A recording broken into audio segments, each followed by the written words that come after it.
¿Cómo cayó la Orden del Temple?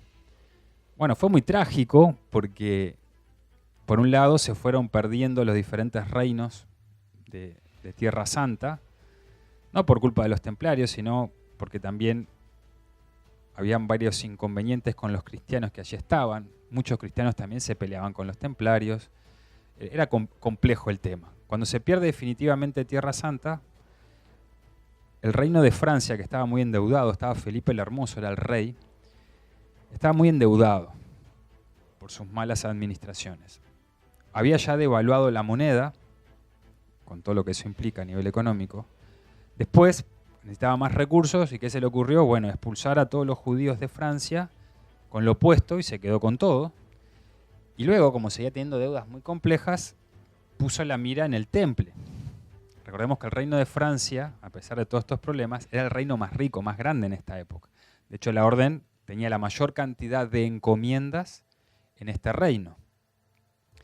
Y una cosa interesante que estaba en relación con lo que nos decía Vladimir, en Francia las encomiendas no estaban a más de un día de distancia unas de otras. Entonces permitía que cualquier viajero se pudiera movilizar por Francia y llegar siempre al final del día a un lugar seguro.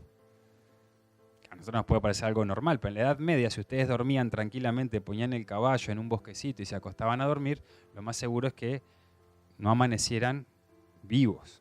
Hubieran estado desgollados y sin caballo, sin botas, sin nada. Eso es lo que pasaba normalmente, a no ser que uno tuviera una escolta de guardia grande.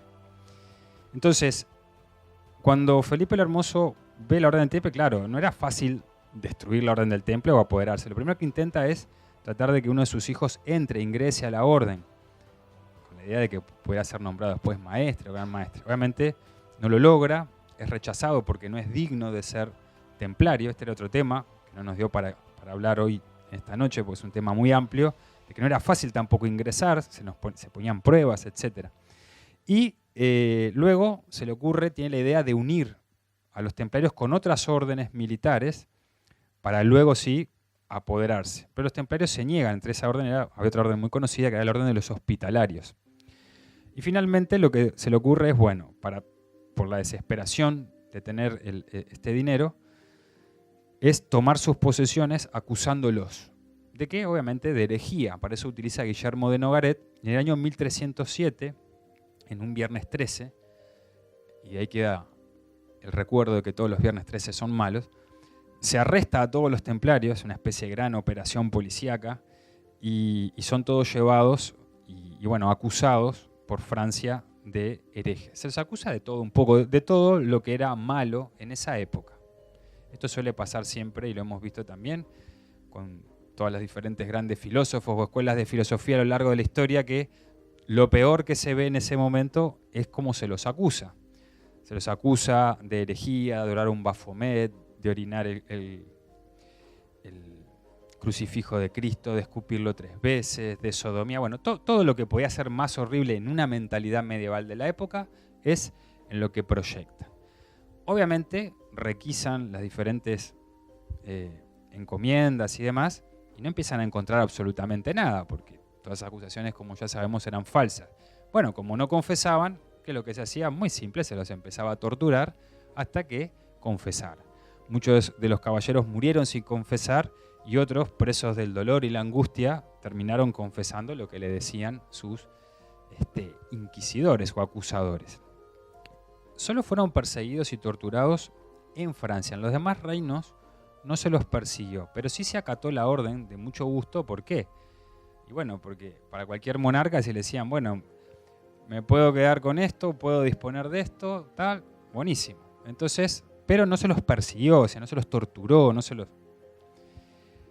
Luego, en 1312, como dice aquí, finalmente, porque el Papa al principio no apoyó directamente a Felipe el Hermoso, pero luego, porque no era fácil romper la imagen de los templarios, pero finalmente se dio y en 1312 la orden fue cerrada.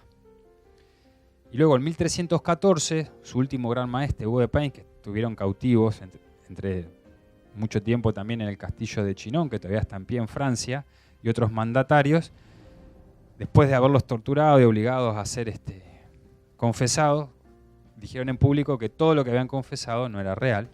Y entonces ahí había que quemarlos porque ahí se arrepentían, ¿no? Bueno, y fueron quemados en una parte de la Cité, ahí en Francia, en París, que uno puede visitarlos.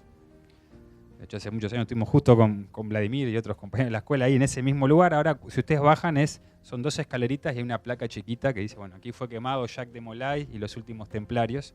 Y ahí fueron quemados en la hoguera y termina o se destruye esta orden del temple a nivel organizativo, desaparece. La orden temple, de alguna manera, sobre todo en el Reino de Portugal, va a tener mucha importancia. Bueno, nos da el tiempo de desarrollarlo, pero se crea una orden especial y de alguna manera también va a ser o va a impulsar también mucho con el tiempo por todo este conocimiento que había entre Oriente y Occidente, que tampoco nos dio el tiempo hoy para hablar. Quizás es una de las puntas muy interesantes, el desarrollo de la navegación, al aparecer mapas antiguos que habían quedado guardados desde épocas grecorromanas, que habían quedado guardados en Oriente, que vuelven a aparecer y que luego va a dar origen a lo que se llamó la Escuela de Sagres, a través de Enrique el Navegante, que fue un gran maestre de esa orden, el hermano del rey de Portugal, de esa orden que ya nos llamaban los templarios, porque esto fue después. Los que estuvieron en Portugal hace poco habrán visto un monumento, ese es Enrique el Navegante, que tiene unos barquitos y que las cruces en el Castillo de Tomar son las mismas de los templarios. Pero bueno, eso no tenemos tiempo hoy, no vamos a hablar.